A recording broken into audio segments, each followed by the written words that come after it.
I saw this hilarious fucking TikTok, and I wish I could find it, but I probably never will.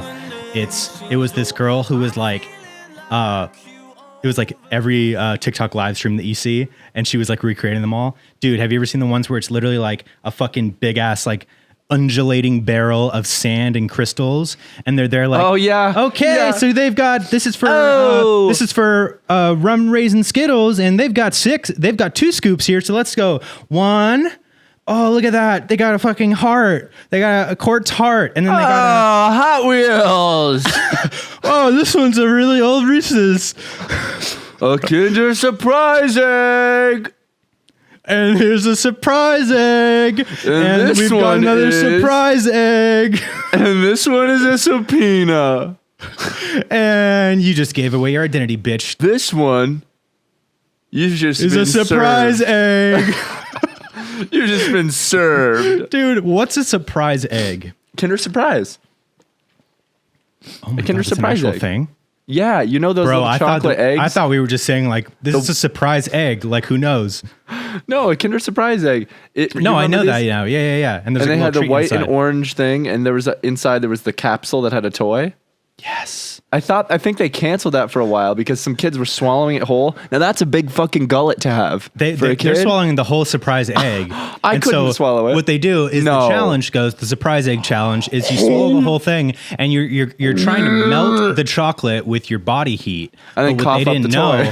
Yeah, but what they didn't know is that there's a solid steel Hot Wheels car on the inside of that. Yeah. And that's going to take years to break down in your stomach. The amount of things that I've passed would break records. I'm not too worried about a kid swallowing a fucking Hyundai. Dude, the amount of things that I've passed would honestly break your heart. It would. But you do it for selfish reasons. Well, I do it in order to You like how it feels coming out. No, I don't like the way it feels. I do it for like pride reasons. Like, I can pass that. Yeah, you do. It's arrogant. I could pass that. It's arrogant. Yeah. And it's gotten to the point where I just do it with myself. Like, I'm not even like showing anyone where I'm just like, yeah, I could pass that. No, you've done it in public. I've seen you do it. iPhone 12 Max Pro. I've seen you do it at an IHOP at 3 a.m, dude. And the waiter's just trying to get off and go home. And before the bill comes, you're like, yeah, I could pass that. And you grab a yeah, I've got my debit card right here, and I go to hand the debit card. You're like, you think I could pass that?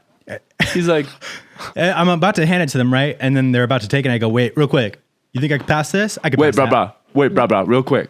You think I could pass that? He goes, what? What? Did you just swallow your debit card? Yeah. Yeah. Give me about 30 minutes. I'll pass that. Yeah. You give that 30 minutes. Do you have any other form of payment? I'll give that 30 minutes. I'll give you a 10% tip, maybe. If you're lucky. We close. IHOP's 24 hours. Well, I'm pissed then. Well, that seems like a you problem. Dude, IHOP has become one of my fucking spots, bro. IHOP's so good.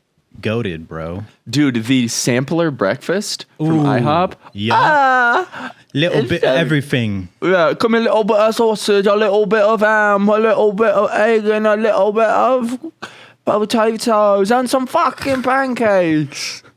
A little bit of ham, a little bit of sausage, a little bit of eggs, a little bit of potatoes. Potatoes. Trying to rack your brain. What the fuck else comes with it? And then it Dude, comes yeah. with... I like getting, probably like a couple months ago, me, Lauren, Bruce, Autumn, and Steve went out. Ended up staying out. No invite? Like fucking 2 a.m. You don't live in this country. Okay. And we went, I think it was Denny's we went to. Maybe it was IHOP. It was one of the other. Denny's is pretty fire too, to be honest. 2 a.m. And I was like, oh, bro, I've been fucking craving mozzarella sticks all night. But I'm not going to stop there. I got mozzarella sticks. Mozzarella sticks. Mozzarella cheese. Mozzarella cheese sticks. Birthed I got mozzarella. a fucking country fried steak and eggs plate. And I got a side of fucking gluttonous fucking dessert pancakes. Oh, yeah. You know what I did last time I was at IHOP, dude? I got the breakfast sampler, which is already enough food. Comes with the pancakes. You know what I says to the guy? I says to him, can I make those chocolate chip pancakes? And he's like, oh, so you want me to sprinkle a little bit in there? So you want me to sprinkle a little into the batter? I'm like, no, I don't want you to do it. I want the chef to do it. Why would you do it? It was unbelievable. This guy who worked there was the craziest character I've ever seen in my life. He was absolutely drunk as fuck. He even mentioned how he has alcohol in his car, and he's like, he was wasted. Yeah, he's like performing. It was incredible. It was really entertaining. Oh, this man's on another level, dude. And he was literally like, so he's talking about being drunk on the job to his customers and swearing. He's like, so I don't fuck it up. Like, you want to spring a little bit? Like, he was like, so you want this? You want that? Like, it was amazing. Like, we clapped for him. We're like, this is incredible. I was like, tell me your schedule. This is incredible, but like, you're gonna get fired one of these days. Oh, for sure, gonna get fired. But it was so funny. Not yet. What the heck? Not yet. What the heck? Not yet. What the heck? What the heck? You should say that. What the heck? Like to yourself. Not yet. Not yet. What the heck? Not yet. What the heck?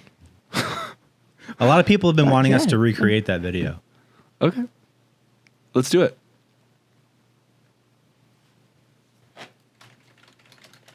We both want to be the gamer. Why don't we both be it? You shake your pants. Hey, you shake your pants. Change your pants. No. God. Come on, what the heck? You shake your pants. What the heck? No. Go shit your pants. Go shit your pants. No. What the heck? Go shit your pants, man. What the heck? No. Yes. Yes. What the heck? Shitting. Yes, I already did. What the heck? You shit your pants. What the heck? Yeah. Oh, what the heck? Shit your pants. Yes. So, shut up. Shut your nose up. Fuck. Oh, what the heck? Heck. No, not right now. Shit your pants. No, not yet. Shit your pants. Dude, that's incredible. What were you saying? I was saying, I wanted to make a quick announcement, you guys, because it's all been announced. Ladies and gentlemen, Whales Talk is playing in Los Angeles this month in like 5 days or some shit at the Moroccan Lounge.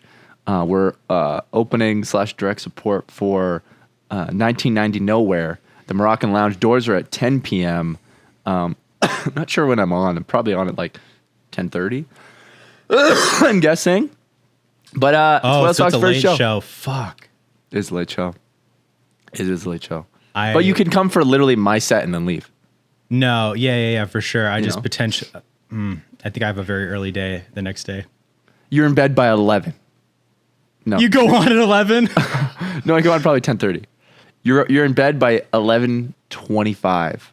It's fine. It doesn't matter. I was just thinking about it. It's fine. I was just complaining. No, that's how you perceived it. I know. I'm kidding. I'm joking. I was actually stoked about it. I didn't even perceive it. Fuck, dude. I have an early day the next day. Oh, fuck. Am I perceiving this wrong? Oh, fuck. Continue. Am I perceiving this as wrong? Hey, guys. Emperor Palpatine here. That's just one of my little jokes. Thank you so much to HelloFresh for sponsoring today's episode of Beyond the Pine. With HelloFresh, you get farm fresh, pre-portioned ingredients and seasonal recipes delivered right to your doorstep. Skip trips to the grocery store and count on HelloFresh to make home cooking easy, fun, and affordable. That's why it's America's #1 meal kit, you guys. Now more than ever, we're all looking for ways to save money. I know I am. This is true in my everyday life, okay? In fact, HelloFresh is 25% less expensive than takeout and is even cheaper than grocery shopping too. I actually have been eating HelloFresh almost every day now. It's incredible. I just got a 6-serving thing of it. I've had chicken. I have had pork. I've had burgers. Dill made these burgers for me that I had from HelloFresh that were absolutely phenomenal. Dude, we've been having everything. The vegetables are so fresh. It's been amazing, saving me money, and I'm eating healthy, and I love it, dude. HelloFresh is here to make your hectic fall weeknights a little easier and a lot more delicious.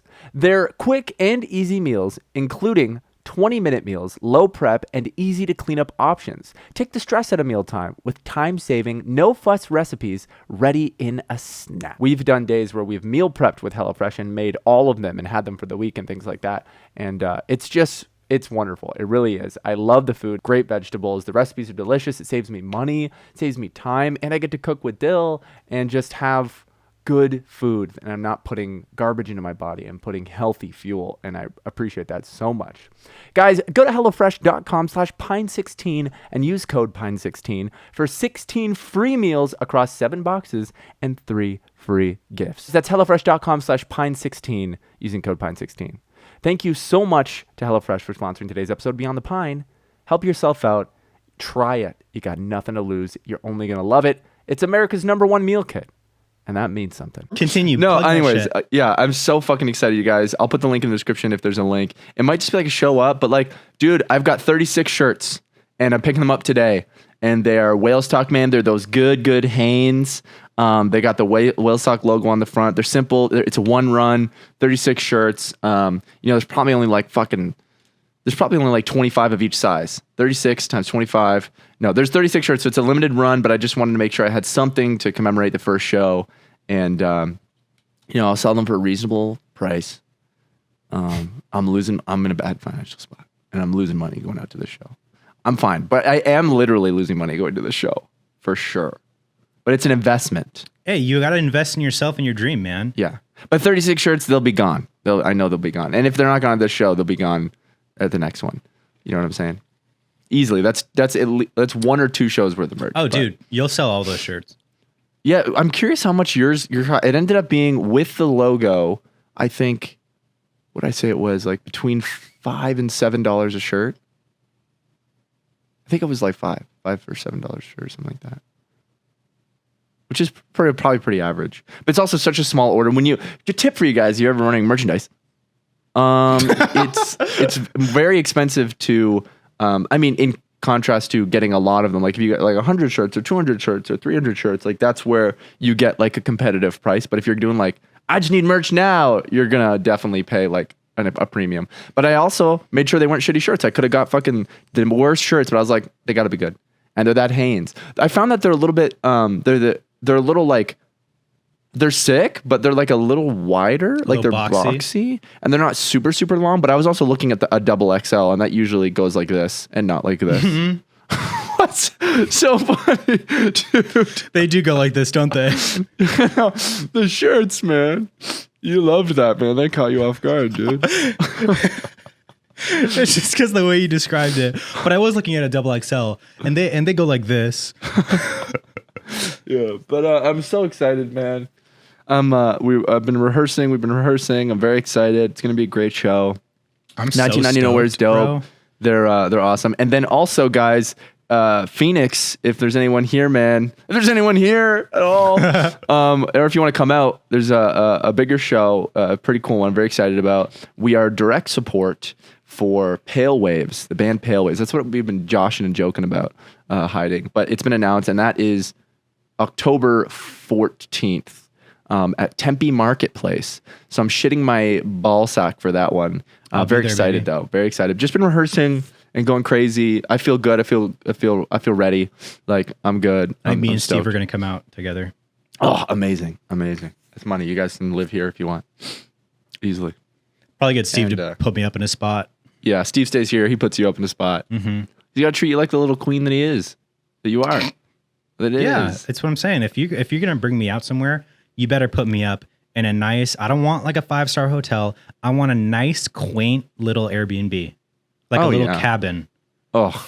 300 miles away. Dude, I stayed in one with Dill that it was like a dome. It was this wooden. Oh, it was like one of the eco ones?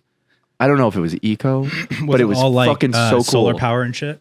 Yeah, I think so. Something like that. Like, but it had like full on electricity, kitchen sink. Like, it was so fucking cool. The layout on the inside, it was like literally this full circle. Like, but it was a full, like, it wasn't just like a plastic bubble or something. It was like an actual home.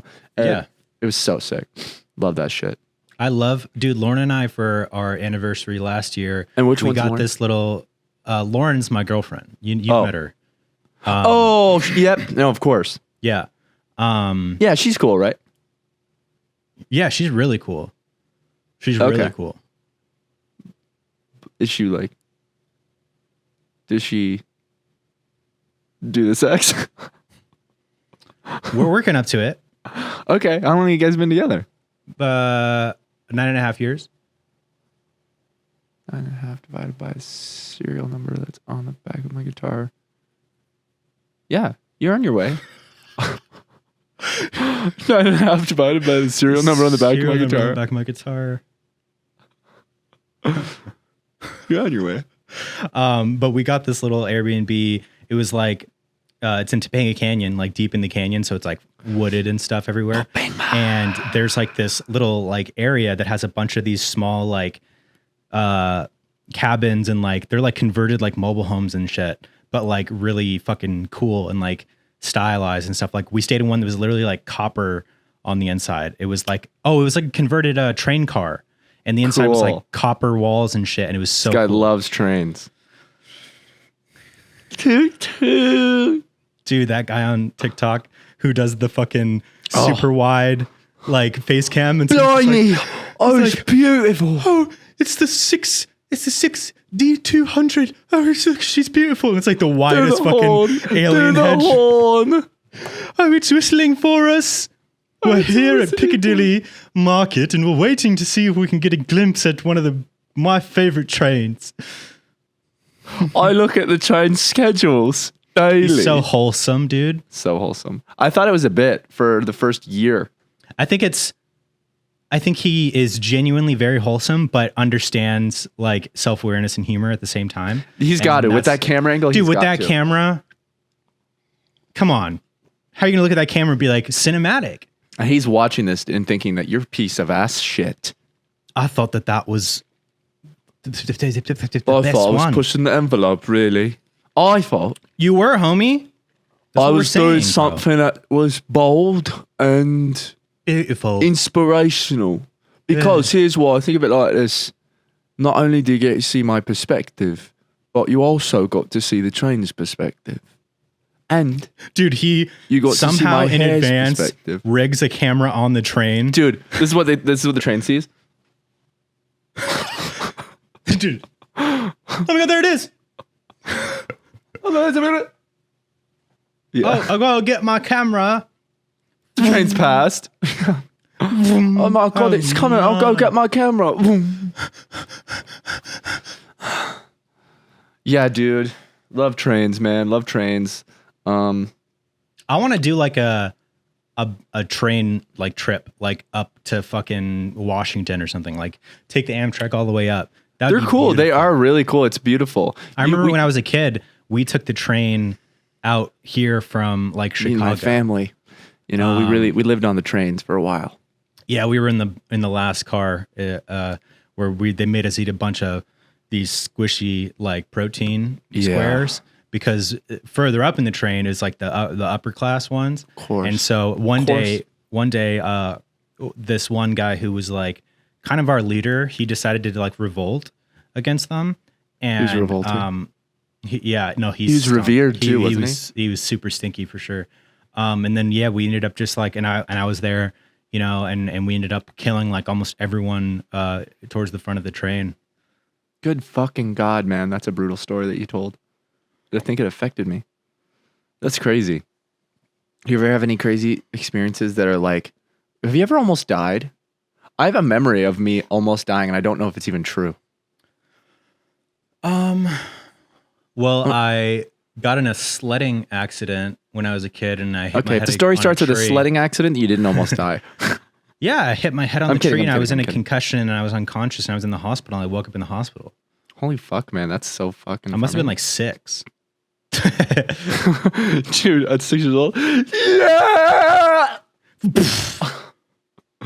Dude, me and my cousin used to walk back in the bush, and there was this like big hill that had. And there was this like witch. There was this witch that lived over there. This witch, and she and we'd go and fuck and throw rocks at her house and shit. Like you had sex with me, dude. We would walk back. You have sex with me. It was like a bicycle walking trail in the forest that led up to this mountain that we call, I forget what the fuck we called it, like Blue Mountain or something like that.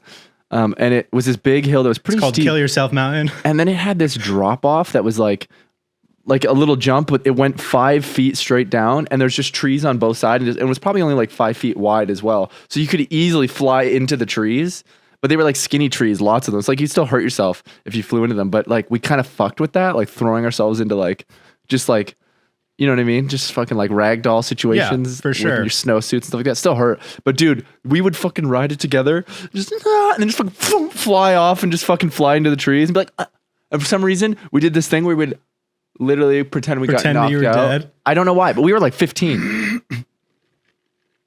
And we would be in like mild pain, but you'd be instantly just like, oh fuck. And we'd be like, oh. You okay? What? I don't know why. It made it so much more fun. Yeah. I was probably like 14. I was probably at an age where it was a little more acceptable, to be honest. I was pretty self-aware with. Well, it was me and my cousin with too. Like playing make believe. It was probably like if you and I did that at 14, like just we like would do that now, dude. acting. Yeah, you're right. Exactly, it's acting. We're training. It is. It really is kind of acting. We're training, dude. It's living in the moment and making it fun. Other people would do other things for training. Construction worker, when they're training, they're jackhammering the fucking floor and they're just making sure that they can do it. And for us, we're flinging ourselves into a bushel of trees and hitting our head on it and pretending we're unconscious. Yeah, a whole school of trees. But my moment where I almost died, at least if I don't even know if this fucking happened, bro. I really don't. I might have lied to myself when I was a kid and then saw the memory so clear so many times thinking about it that it's now what happened. But I used to live in Canada when I lived with my mom and my brother when I was young. And behind our house, we had like a backyard and there's like this like small little fence, but you could still just walk over it. And then there was this massive quarry that was like a big quarry where it's like from what I remember, it looked like it was like 80 to 100 feet. That went down, like rock quarry, a very dangerous thing. We were told to never go near it. And I have this memory of me going near it and kind of slipping in and like hanging, like, and then my brother Jesse saved me and pulled me up. I have a memory of that. How old were you? Oh, fucking 6. Mm. And the quarry But you're now. Not sure if it happened? I have no idea, but I have a vivid memory of it. And I've had this memory since. Was it real? Probably. Ask your brother. Or maybe was I playing? And like maybe there was this little area that wasn't crazy. And I was, you know what I mean? Maybe it was just this like little when you're a kid and moment. you're like playing and shit, and like me and my friends would always be playing like yeah, you would. You played doctor a lot with the boys. Yeah, and I was the brain surgeon, itchy. dude. My dick's itchy. Okay, let me cut up in your scalp and poke different parts of your brain, and see which part's part's gonna give you a boner. You wanted them to touch your dick, and they just immediately just wanted to do brain surgery on you. Okay, yeah, you can give me brain. Okay, my dick wants you to suck it. Oh, I have a dick disorder. Oh, I have a dead dick. Can you bring it back to life with your mouth? Suck me back to existence. No, dude, we would be playing make believe so intensely. Oh yeah, we came up with this fucking game. It was me, and it was Andrew, and it was Alexis, and it was Hannah, and we played this fucking game that we created this like world where there were like grim reapers after us and shit, and we were on that shit for a good year. Where literally we'd be like out like at one of our houses and shit, and then we'd be like, oh my god, like they're here, and it was like this big ass dramatic intense thing, and it was so dope, dude. Love to that the point shit. where we like blurred the line between if we actually believed it or not. Oh yeah, I did that constantly too. It was the best thing ever, dude. One of ours, we had 2. Here's the first one. One of ours was, dude, my grandparents is where we used to celebrate Easter. Every year, all of our cousins would get together, and my parents had like this little remember how there used to be just sand pits in gardens, or not in gardens, just sand pits for kids to play in, sandboxes. We had this little sandbox, and we would make like a quicksand hole, and we were trying to catch the fucking Easter bunny every year. And it's so funny because it's like he's got to step in this one spot in this massive backyard. You were booby trapping. We were booby trapping, I swear to God. And every year we'd be like, we're gonna fucking get him. We're gonna fucking get him, dude. And we believed this shit. And we believed it for years. What were you gonna do when you got him? Probably beat the shit out of him and take all his fucking candy and money. Or put him on display. Behead him. No, because our Easter bunny gave us money, Public execution. Dude, my fucking grandparents would stash literally like $200 plus worth of money in like the little plastic colored Easter eggs, and put them all over the yard, and like hundreds of dollars. Like they just love to like have us like spoil us little poor grandkids, and like we come out of it $60, $70. Like they would never help financially like the rest of the year. No. That's the one time they felt they could, you know. But it was amazing. It was so fucking fun to come out of with fucking money. That's how I learned the value of money. It's all in Easter eggs. Where are the fucking Easter eggs, man? I've been looking since I was fucking 10. Surprise egg. Surprise egg. Sponsored. The other thing we would fucking do, man, is like, I fucking forgot. Oh, we built a game. Similar to what yours was, but it was more Lord of the Rings based. And then the other game we would do, me and my cousin, we would play MapleStory in real life, where I'd be like, I'm an archer, and then we'd run around, pretend, just literally, we'd probably go to the dollar store or something and buy like little weapons, and pretend that we were training and leveling up and grinding, and he'd be like, oh, I just reached level 1,000. Yeah, literally, that's how the game would end every time. He'd be like, I'm level 12. I'm like, oh really? I'm level 30. With no basis of anything, like you're just saying that. I'm just killing more. And then there'd be like this unspoken, like, trying to do it faster than the other person. And you're actually, while doing that, becoming amazing at archery. Dude, speaking of Lord of the Rings. Legendary. Oh, I haven't seen the show, and don't spoil it for me, no. Okay. But is it good? I heavily fuck with it. Oh, sounds like it's not that good, but you love Lord of the Rings like I do. I really enjoy it. I think it's really good. Like, here's the number one thing, and this isn't a spoiler.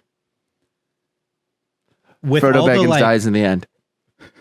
It's like, I don't even know. It's like hundreds and hundreds of years before that story. Yeah. I don't know exactly what about. Year. Is there any of the same characters? The time period where they like create the rings of power. Right, I knew that. So it's like what, like 1,000 years before fucking. So it's Frodo? about like Boromir and no. It's about Who's the main elves. guy? The main character so far is Galadriel. Oh, cool. Who's he's the guy who had like the slick hair. No, that's Elrond. Elrond's in it. Young Elrond is in it. Galadriel, she's the blonde elf that's in the that hot bitch. That that like that like feels the temptation of the ring, and then she goes like, "Oh, the power and the glory will go to me," and then she like resists it and comes back down, and then she's like, "But imagine if she gave Frodo head." Bro, that scene's so funny because she's like, "I did it. I resisted the temptation." She's fucking coming. And then she gives Frodo the fucking vial of the starlight. Yeah. I just got fucking lightheaded, dude. There's got to be a porn out there where it's just they recreate that scene and she sucks Frodo's dick, and I'm going to watch it. Oh, for sure.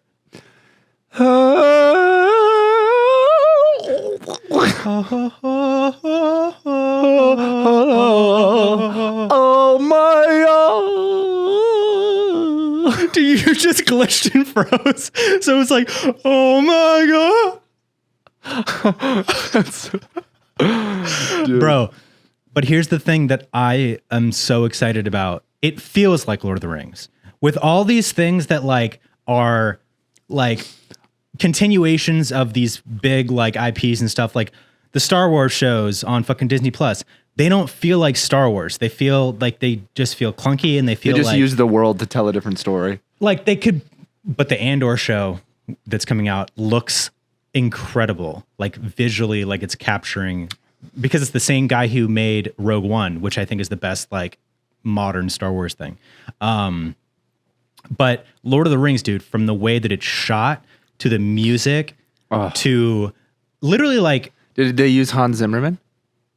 Hans Zimmer didn't do Lord of the Rings. I know, but did they use him? No. They used the lead singer of Good Charlotte. Right. Let me see who did the music actually. But like it feels like Lord of the Rings, which is just incredible. Dude, my guitar player met Jimmy Eat World the other day. Wow. Jimmy, like met Jimmy. Is the main guy Jimmy? Speaking of pop punk bands. Yeah, his name's actually Jimmy. Lord of the Rings of Power. Last name Eat World. So it's kind of annoying because I feel like people are like review bombing the show. Like, yeah, because people just have it on a pedestal. Nothing could ever live up to it unless we went back in time. But I think it's really fucking entertaining. It's like really good. I fuck with it. It's like, do people like it better than they liked The Hobbit? I fuck with The Hobbit, dude. Hey, if you're a Lord of the Rings fan, man, trilogy once, and I think I was high for most of it. But here's the thing, dude. People need to realize that, yes, certain things will not be as good as the thing that was incredible.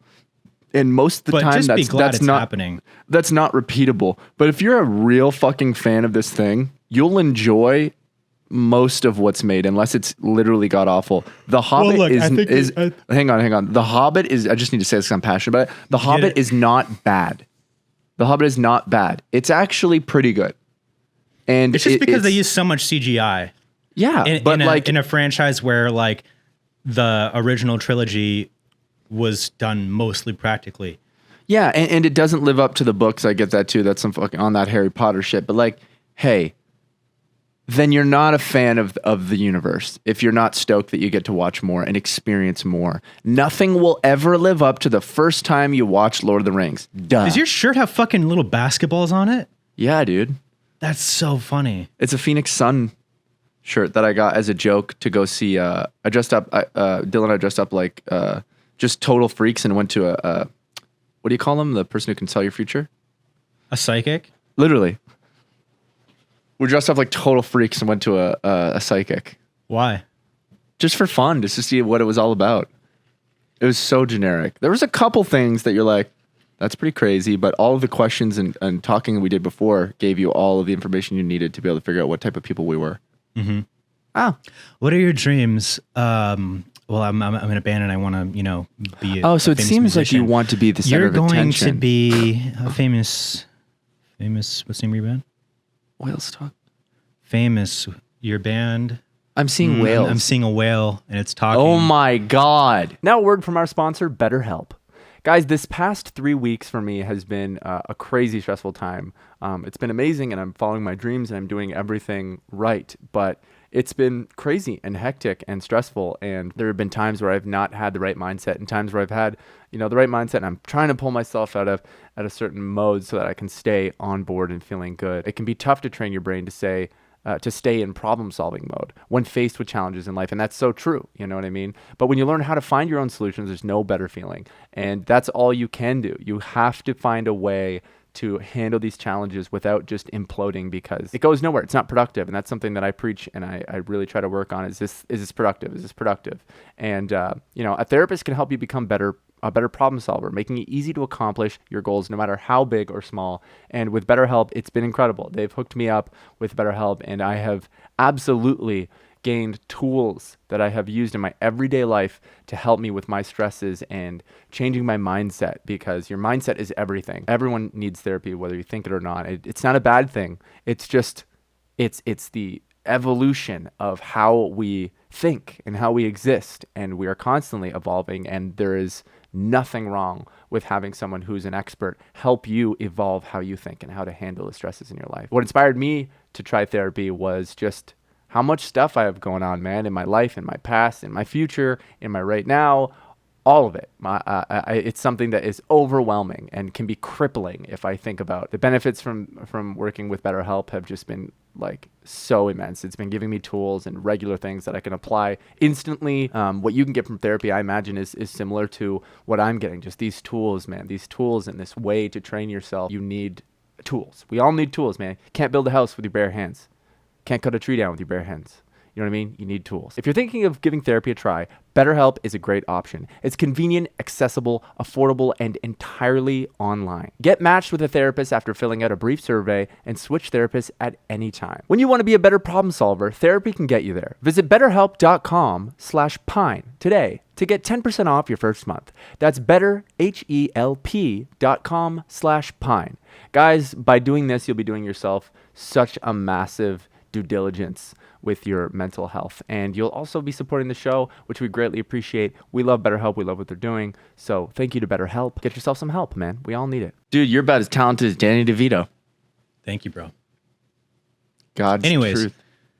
I think that there's a fine line between what you're saying, and because I agree with it, but there can be terrible things. I'm not saying that there aren't things I terrible. think that there's, but if you're like a obviously fan, like an expectation with things that are like with the Obi-Wan Kenobi show, that was a thing that came up and was like, oh my God, I can't believe that this is happening.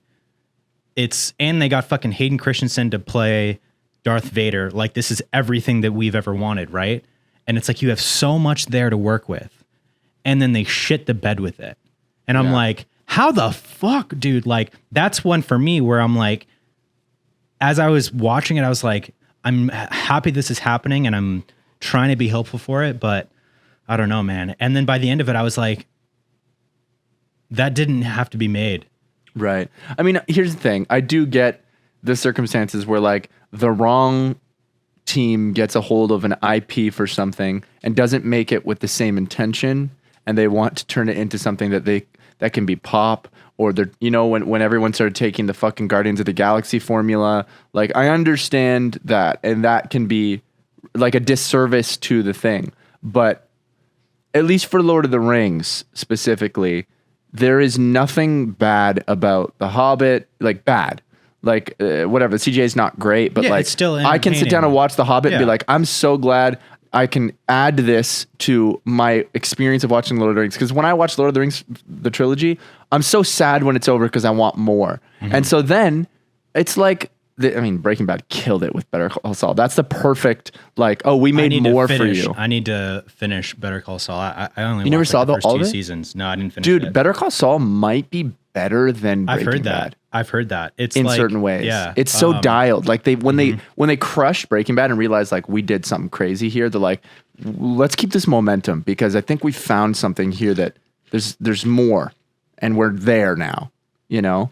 But yeah, no. So I think I redacted a little bit. I came off a little hot, guys. I get it. There's gonna be a lot of haters about what I said. I'm like, well, the Hobbit was trash, and just like I still think like, hey man, relax. Then you don't love Lord of the Rings as much as I do. No, yeah, it's like you want to talk like that, then you don't love Lord of the Rings as much as I do. No, you know? yeah, Clay's like number one. Like, yeah. Yeah, I mean, no, I'm saying just comparatively to someone who's like, I hate The Hobbit, I won't even watch it. Then you don't like Lord of the Rings as much as I do. Simply. Or like you put too much pressure on it. And also when like you're dealing with those huge like IPs like that, when they do a follow-up or a reboot or a fucking sequel or a prequel or something, it's not just like one person writing the script for it. It's a fucking whole team of like writers and producers and fucking like continuity fucking producers and people that are like forming this thing. So it takes away so much like creativity because it has to be in line with this certain thing. Like with Star Wars, like that's a massive fucking multimedia property fucking IP where there's so many storylines. And like when Disney bought them and then made all the expanded universe shit where there was like hundreds of books and comics and all this shit expanding the lore. They made all that shit not canon anymore and then set up this new like Disney Star Wars canon, which is like the official canon to Star Wars. So then you have like now this very tight area that you have to fit into. And when you're dealing with a fucking story like that happens. Oh man, dude. So much fucking lore between fucking Revenge of the Sith and A New Hope. They keep setting things there. And it's like, motherfucker, we know what happens at the beginning of A New Hope. There's only so much you can do in this time but to we're keep us tell excited. The story of Jabba. Jabba's like, upbringing. Hey, it doesn't matter, man, because I know that Jabba gets fucking strangled by Princess Leia in Return of the Jedi. So but who gives a shit? Don't you want to see why he got so fucking fat? No. Okay. But it's not that exciting anyways. It's not even that good anyways.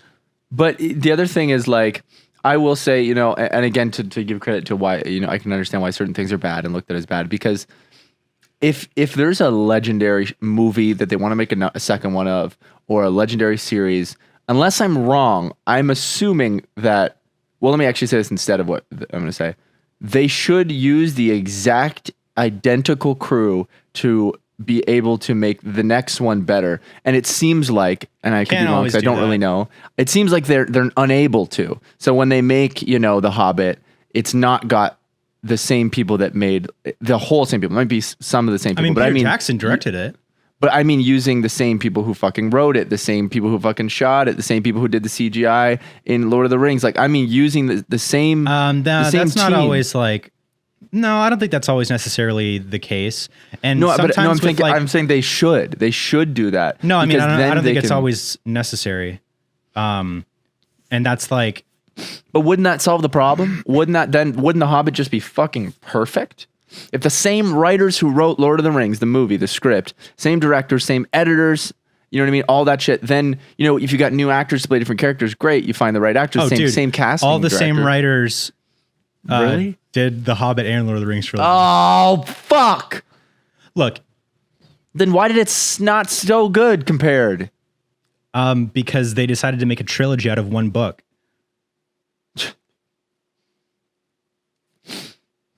I got nothing, man. Then you guys, I'm sorry about what I said. I assumed that it was bad because there's no way that the whole same team made it. Because and now I understand more. I get it, man. And we're learning and we're growing here. And no, but also like there's a disconnect sometimes because like there's a fucking movie that's made and it's an absolute banger, and because the director fucking killed it and it was perfectly written. Like for example, Sicario.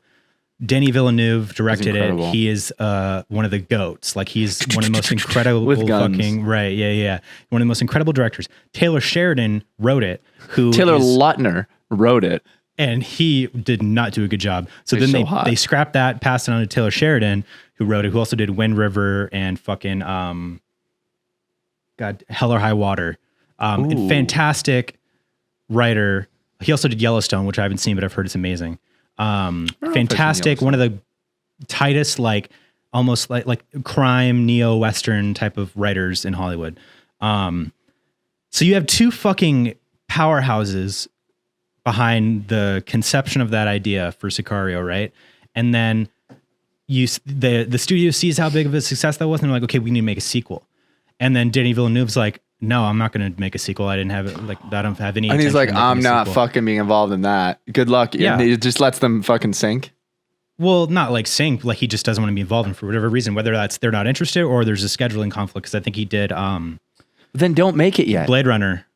Then don't make it. That's not what the studio is not thinking that. The studio is like, we need to capitalize this and make money off of it. I guess no matter what, they're like, oh, if you're not involved in it, everyone who watched that's going to watch this and we made fucking $1 billion on that. This is at least going to make $1 billion even if it sucks. So it's literally a money decision, and that makes it all. You have one side that's focusing on the art and creativity, and you have one side that's focusing on the money and the business, and those things don't always fucking line up. Yeah. And so like, I didn't see Sicario 2, and I don't think it's like bad, but I don't think it's got this. I mean, Sicario 1's a fucking masterpiece. Yeah, it's so good.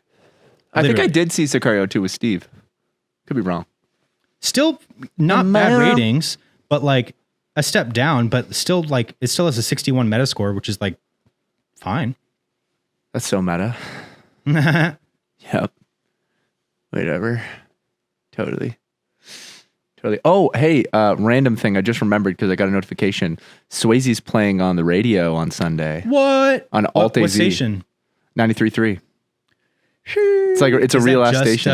Is that just for Arizona? It is just Arizona. It'd be like an LA, like alt. They probably have Alt LA. You know what I mean? Mm-hmm. But it's not like a tiny little local station. It's like the real, like that's what everyone listens to in fucking Arizona. Like it's the cool station. It's on a show called Homegrown because we're from Arizona technically. But like it's the real deal. It's the first time we'll be played on like not like a college radio stations are great and super grateful for it, but like the real deal. But real like radio. A broadcasted like statewide fucking station. That's incredible, bro. Thank you, dude. Yeah, super excited. Just want to throw that in there. If you're in Arizona, you should listen on Sunday. And if you're not in Arizona, you should drive to Arizona. Tune in. 9 to 10. Definitely tune in, man, because they might know how many people tuned in. That could be sick. I don't know. Could they know that? I don't think they'll know. I don't think they can. They do. They know how many people are currently listening and shit like that. And they have reports and, it's all connected to a database as well. Just like how Spotify can track how many streams and live listeners there are. Yeah. I guess you're right. Yeah, you might be right. Maybe. I don't know. But yeah, so yeah, that's insane though. Like I can't believe, I mean, that makes sense. I guess I understand it from a money perspective. And if I was a studio, I'd say the same thing. I'd be like, we're making this movie. We have to take advantage of this now. We'd love for you to direct it, man. But if you're not, then yeah, we'll find someone we think can do the trick. And then the movie sucks, or this next trilogy sucks, or isn't as good, and they still make a fuck ton of money from it. Yeah, and it is like a business. Star Wars sequel trilogy. Can't be mad at that. 7, 8, 9. Like, but that confirms so much. Can't be mad at that money. So if you understand that, and you're a fan of the series, then you watch and you go, yeah, it wasn't as good, but I got more. More is better, and they made money. Not always, because look, with that sequel trilogy for Star Wars, dude, just so like out of touch with you mean like what 4, Star 5, Wars 6? is. No, 7, 8, 9, the one with fucking Kylo. Yeah. Yeah, it definitely didn't make me actually feel like you have Star The Force Wars-y. Awakens that J.J. Abrams did, where I it's like The Force Awakens. Force Awakens is entertaining, and I Yeah. think it was a new starting point, so you have to look at it as that. But That's what I enjoyed. It was a I beat enjoyed for it. beat like remake of A New Hope, pretty much. Right. And- But like for a new generation, and like that was fun for me. I did enjoy that. But here's the biggest yeah, for sure. Here's the biggest baffling fucking thing. They didn't have a plan for the trilogy when they made it. They just went, we'll see what happens if people like this, and then we'll figure it out. We're obviously going to make a trilogy, but they didn't plan out the trilogy. Yeah. It was like, J.J. Abrams, you take this. Okay, this is the movie I'm going to make, and I'm going to set up some like mystery and some like plot lines and stuff like that. And then they just didn't make another one. And then Rian Johnson got put on The Last Jedi, and he was like, I'm not going to do any of that. I'm going to do my own thing. Funny. And like, if you look at Last Jedi on its own, I think that Last Jedi gets a lot of hate, and some of it's deserved. But Wait, The Last Jedi, is that the one? Which one is that? That's the episode 8. That's the one with Snoke, when they kill Snoke, and it's like the big fight in the fucking throne room with the red guards and shit. Oh. Yeah, I didn't really give a fuck about those ones, to be fair. Fair. Yeah. Because like there isn't much to give a fuck about. They're bringing back old characters for fan service and trying to incorporate them in the story and make them important. And then they're also setting up new characters that aren't like interesting or that you can like empathize with and give a shit about. Like Rey, to me, dude, Rey is like, has absolutely no character or personality whatsoever. I think Finn should have been the main character, or at least focused on more. Like the first episode, Force Awakens, when Finn, how dope is an idea of a fucking stormtrooper who like defects and then joins the rebellion? That's such a dope fucking idea, because it humanizes like stormtroopers. That's a show.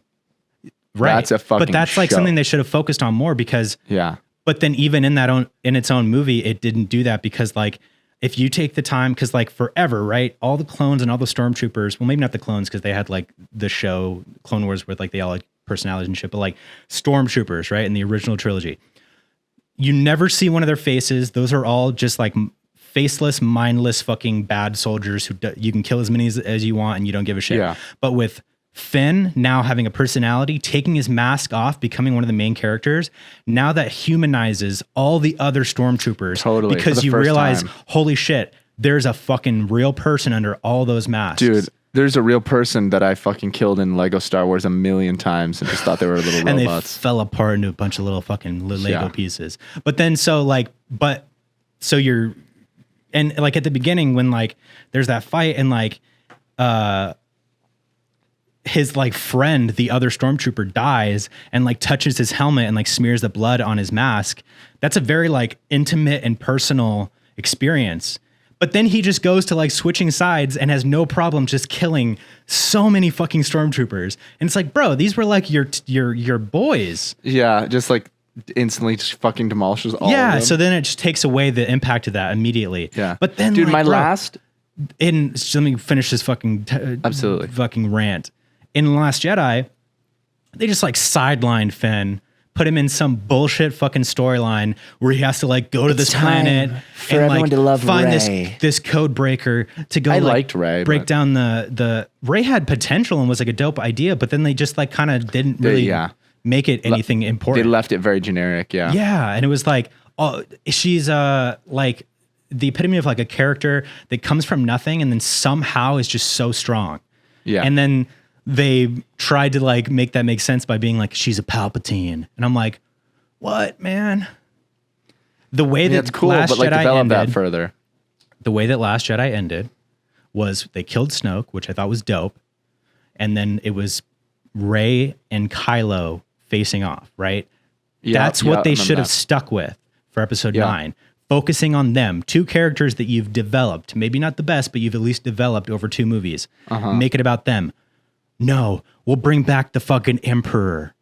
Yeah. And we'll explain it in the opening title crawl. Bro, they literally, in the fucking, out of nowhere, in the opening title crawl of episode 9. Exposition. It literally goes, voices of the past.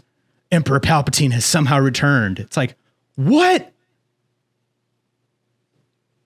Dude, that's insane. You know what?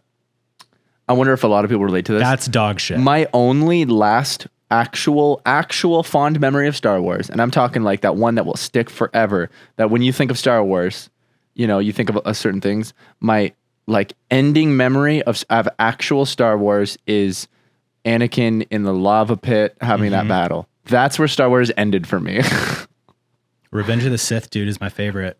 Me too. That's literally the end of Star Wars for me. Like then everything else is just like fucking HBO blockbuster movies trying to capitalize on Star Wars.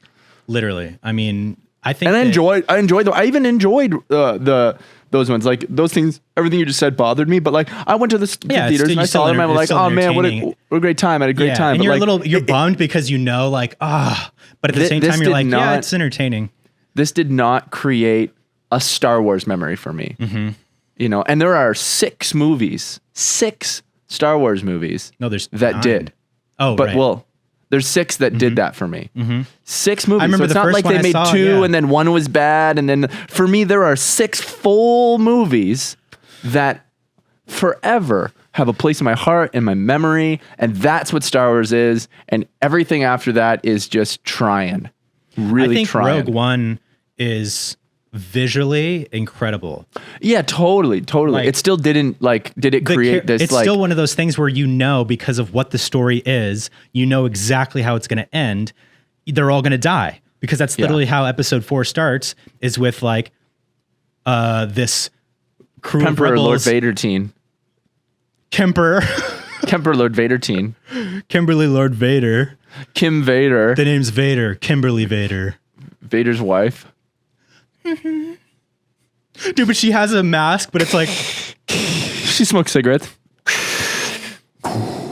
Just big DSLs. I want to have sex. I want to have sex. I don't feel like sex anymore. You fucking bitch. Take my pants off and make it happen. Take my pants off. I'm suspending myself in back to tank.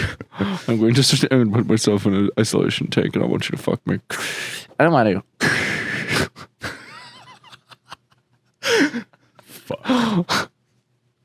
Fuck. I said no. Okay. What the fuck was I gonna say? But anyways, yeah, man, you know, I've been busy. You've been busy? Been busy, man. You've been going through it a little bit, huh? Been going through a little bit, you know, just in a little bit of a lull. Yeah. Of a you know, peaks and valleys. Yeah. But and James and I, we've talked about that off camera. Obviously, we're not going to get into our deep, darkest secrets. But no, just normal life shit, man. Just like those highs and lows of just like semi-unexplained, you know, like you just kind of feel like, man, you know, I don't know why I feel a little bummed. We don't have to get into it. We don't have to get into it. We don't have to get into it. We don't have to get into it. We don't have to get into it. I've never been more stressed in my entire life than the past like 3 weeks. Yeah, I literally have to stop doing this in a minute and then finish prepping for this call I have for this project I'm pitching. So yeah. I have a couple things that I need to wrap up for the show, and I'm excited. I can't wait for you to come see me. I'm so excited, dude. I hope I feel comfortable and feel happy and excited. I'm not like self-conscious. I don't think I'll be like. I've been rehearsing enough and like rehearsing, you know, with Dill and dude, just have Hal there. It's your dream. It's your fucking dream. Have so much fun. Yeah. Will you go crazy and fucking jump and fucking... Yes, I'll fucking stage jump, dude. I'll start a mosh pit. I love it. For Can't wait. Ottawa Rockstar. You should beat the shit out of Steve. Dude, yeah. Yeah. Yeah. Like a fucking one of those fighting robots that just constantly I'm punching him like this, but I'm landing every shot. Fucking hate you. But anyways, guys, thanks for watching the podcast this week, man. We'll have a lot more to talk about. I think James and I are both a little overwhelmed as far as like what we're doing, but it is still so nice to just sit down and talk about some fucking Star Wars, man. It's like gives me similar vibes to watching a movie, which I haven't even been able to do in a while. So I really appreciate getting to sit down and just enjoy James and enjoy talking for you guys. And we love you so much. And again, please come out to the Moroccan Lounge in Los Angeles on the 14th of this month, very soon. Doors are at 10 p.m. You can come early. Come say hi, man. Come snag a shirt if you want to. You don't have to. I'm going through a rough financial time. You guys, it'll be a great show. Maybe plan on picking up a shirt for, support your boy. Probably planning on picking up a shirt. Or I'll buy them all. Buy them all for me, man. You can have them, dude. I probably won't even have one. I might keep one. One in whatever size doesn't sell, just as a memory. XS. Extra small. Yeah. But love you guys, man. We'll see you guys in the next one. Fuck yeah.